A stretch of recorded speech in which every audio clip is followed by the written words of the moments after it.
C'est toujours pendant le week-end que les plus grandes opérations de sauvetage se produisent dans la coulisse entre les autorités, la puissance publique, les banques centrales, les banques tout court, et avec ce week-end et dimanche soir hier, pour 3 milliards d'euros, donc UBS qui met la main à vil prix. On va en parler, diront certains, sur sa rivale Crédit Suisse. Bonjour Xavier Patrolin. Bonjour David. Pour Albatros Capital. Bon, c'était le souhait des autorités suisses qui ont œuvré dans la coulisse encore une fois pendant tout le week-end pour aboutir à ce rapprochement. Pourquoi c'était vital? Moi, ma question, c'est pourquoi il fallait absolument que ce week-end, UBS rachète, encore une fois, à prix cassé. La question du prix, on verra après. Pourquoi il fallait qu'UBS avale absolument Crédit Suisse? En quoi il y avait un risque, si jamais ça ne se produisait pas, qu'il y ait une panique sur les marchés boursiers aujourd'hui? Mais il y avait un risque de contagion bancaire, tout simplement parce que Crédit Suisse, c'est une banque dite systémique.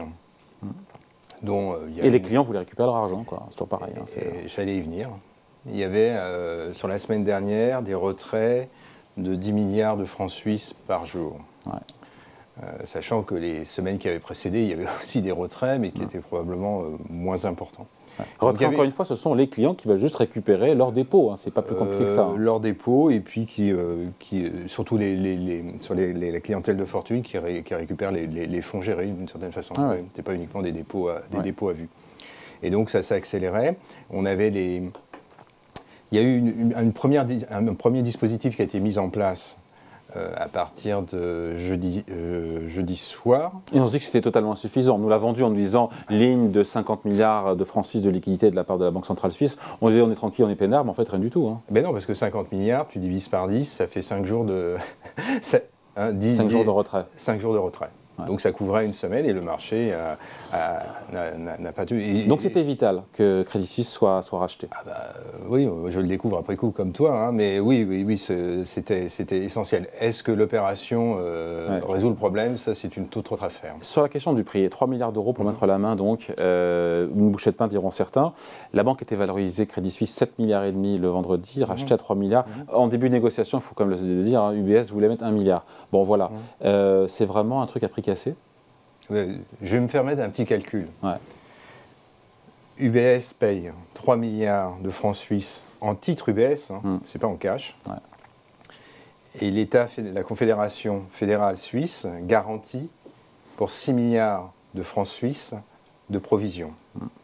3 moins 6, ça fait moins 3. Donc en pratique UBS gagne de l'argent. UBS rachète à prix négatif, tu entends bien ce que je viens de te dire, à prix négatif, Crédit Suisse. Pour 3 milliards. Pour que tu aies un ordre d'idée, le siège social de Crédit Suisse à Zurich, l'immeuble, a probablement une valorisation entre 1,5 milliard et 2 milliards de francs suisses.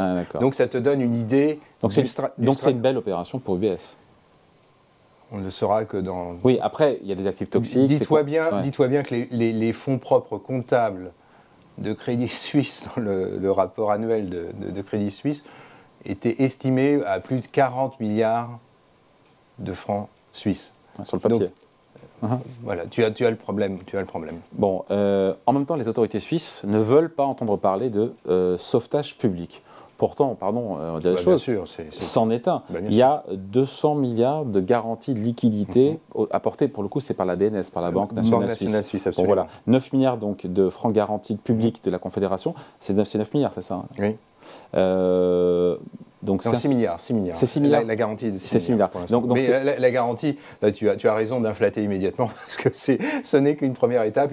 Je suis quasi certain, c'est une réflexion que je te livre, je suis quasi certain qu'il y a implicitement des garanties additionnelles qui n'ont pas été rendues publiques, mais qui ont été probablement données à UBS ultérieures. Puisque si on prend le cas du Crédit Lyonnais en France, le coût, le Crédit Lyonnais, c'est autre chose, bien entendu, mais les garanties qu'a dû apporter l'État français à la résolution du cas du Crédit Lyonnais ont été autrement... Donc c'est un sauvetage public? Bien sûr, qui est totalement maquillé et qui est probablement, je m'avance un peu, mais probablement pas suffisant. Bon, en même temps, il n'y a pas que l'État qui partage la facture, qui participe au sauvetage. Les porteurs d'obligations subordonnées, donc un peu plus risqués, eux aussi vont perdre leur mise. On est comme sur 17 milliards de francs suisses, ou de dollars pour le coup. Je ne sais pas si c'est... Bon, c'est de francs suisses. De francs suisses, donc d'euros, à peu de choses près. Donc voilà. Et ça, c'est une très mauvaise nouvelle. C'est une mauvaise nouvelle pour les porteurs de parts subordonnées, évidemment, de dettes subordonnées, mais c'est une très mauvaise nouvelle pour les dettes subordonnées en général dans la zone euro.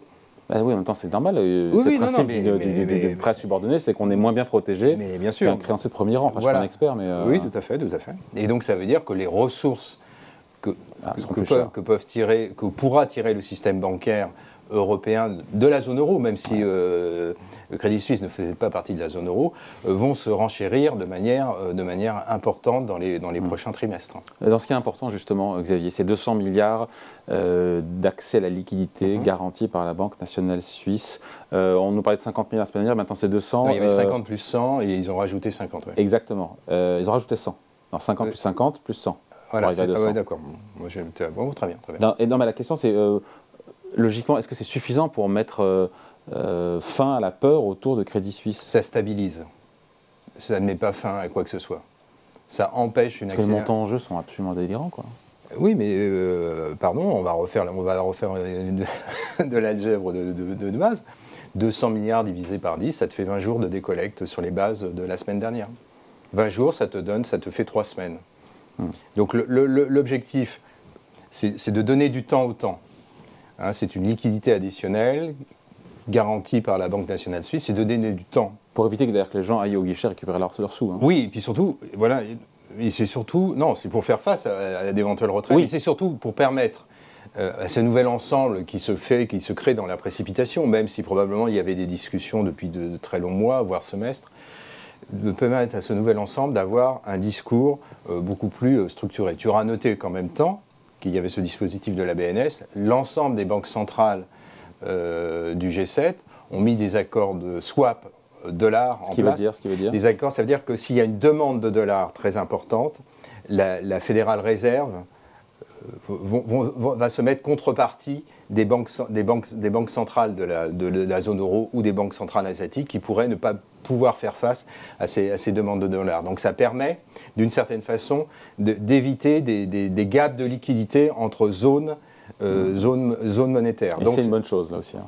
Oui, parce que ça permet, là aussi, de stabilité. Mais ça nous dit bien qu'il se passe actuellement en termes, si j'ose dire, systémiques, il se passe des choses très importantes, des flux de capitaux. En faisant très court, si tu as des retraits chez Crédit Suisse du montant annoncé, on peut s'attendre à ce qu'il y ait des mouvements de capitaux de la zone franc-suisse vers la zone dollar. Ouais. Et on peut s'attendre à ce qu'il y ait des flux de capitaux de la zone euro, parce que le franc suisse est intégré d'une certaine façon vers la zone dollar. Vers la zone dollar. Donc on peut avoir des demandes de dollars très importantes. Et donc c'est pour éviter des swings sur les taux de change qui soient trop violents. Donc ça permet de ne pas réintroduire une volatilité sur les taux de change. Hein. Donc ça permet de contenir pour l'instant, mais on gagne du temps. Ouais. Juste après, Xavier, juste un petit mot sur si UBS fait ça, c'est pour mettre la main, on l'a bien compris, sur la branche gestion d'actifs, gestion de fortune. Que devient pour le coup la banque d'investissement et ses actifs toxiques et tous les problèmes? C'est tout le problème. C'est qu'il y a des engagements de hors bilan et qu'il va falloir probablement dénouer toutes ces opérations. Crédit Suisse, le management de Crédit Suisse avait un mal fou à dénouer ces opérations. Enfin, un feu Crédit Suisse qui va disparaître, il faut dire les choses. Hein. Oui, probablement. Mais les engagements hors bilan de Crédit Suisse ne va pas disparaître. Ouais. Et donc, il y a des implications. Tu auras noté que durant ce week-end, ça aussi, c'est une information qui était sous le radar,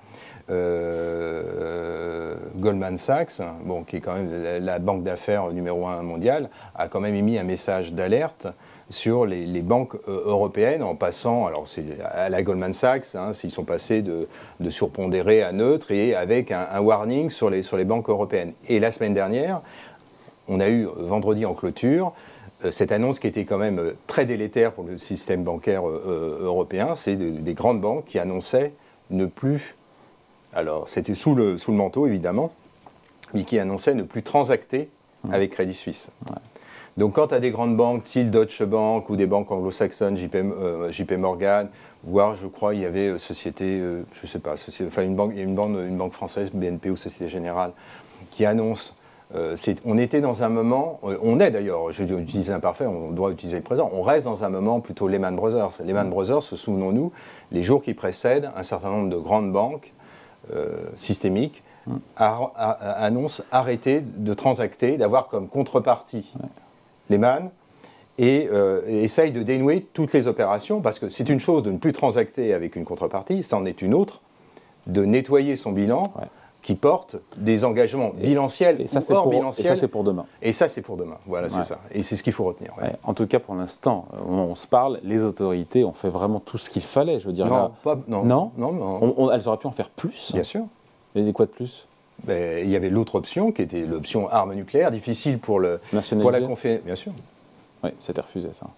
Et oui, mais c'eût été peut-être la bonne solution, parce que cette opération se fait le fusil dans le dos.